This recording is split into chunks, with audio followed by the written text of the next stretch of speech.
The Su-27 flanker jet was 2 minutes into its display when suddenly it seemed to lose power and drift towards the ground.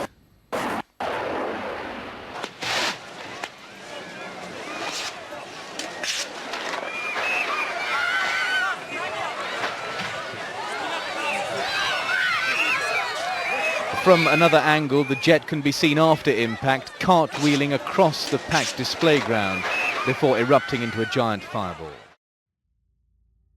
On July 27, 2002, a Ukrainian Air Force Sukhoi Su, piloted by Vladimir Topinar and co-piloted by Yuri Yurgorov, crashed during an aerobatics presentation at Sknyliv airfield near Lviv, Ukraine. The accident killed 77 people and injured 543, 100 of whom were hospitalized. To this very day, it is the deadliest airshow accident in history. Aerobatics is the art of using non-conventional planes to perform tricks in the sky. Sometimes these planes are fitted with pyrotechnics or smoke to add to the show. And aerobatics as a profession and a performance has been done for nearly a century. And in recent decades, aerobatics has transitioned from the use of biplanes to the use of decommissioned fighter jets, mostly because of their speed and the additional tricks that you can perform with modern technology. The Sknyliv Air Show was hosted at the Lviv International Airport. More than 10,000 spectators attended the air show, and this performance in particular was special. It was meant to commemorate the 60th anniversary of the Ukrainian Air Force's 14th Air Corps, and the Su-27 aircraft was the main event. It was flown by two experienced pilots, and unfortunately, even given these two individuals' lengthy flight time, a terrible accident occurred.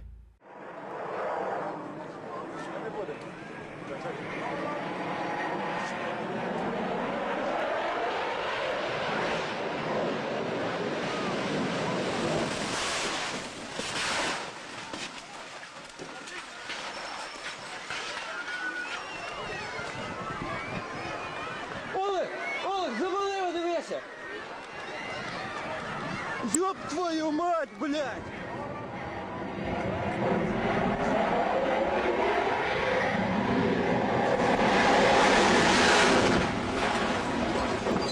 From another angle, the jet can be seen after impact cartwheeling across the packed display ground before erupting into a giant fireball.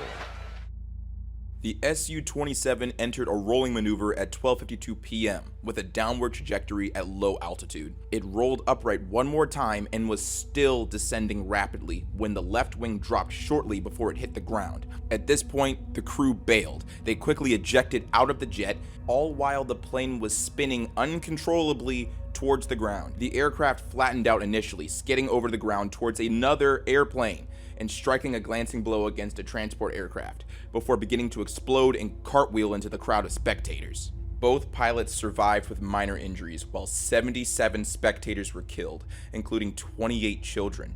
Another 100 were hospitalized for head injuries, burns, and bone fractures. Other injuries were less severe and did not require hospitalization, and a total of 543 people were injured during the incident.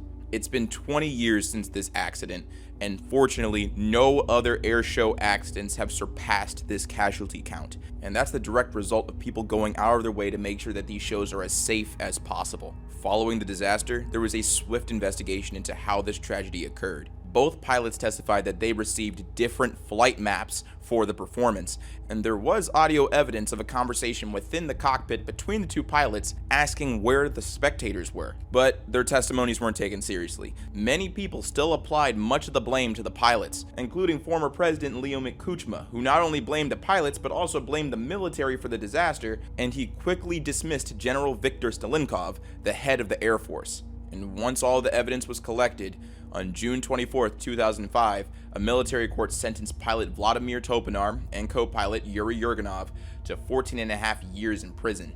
The court found the two pilots and 3 other military officials guilty of failing to follow orders, negligence, and violating flight rules. 2 of the 3 officials were sentenced up to 6 years in prison, and the third received up to 4 years. On top of Topinar's 14-year sentence, he was ordered to pay $200,000 to families who needed to be compensated. Eventually, Yurgorov was ordered to pay $67,000 to families. Although the pilots were assigned the majority of the blame, there was evidence that Topinar was nervous about the performance. He requested additional time to train, but this request was denied.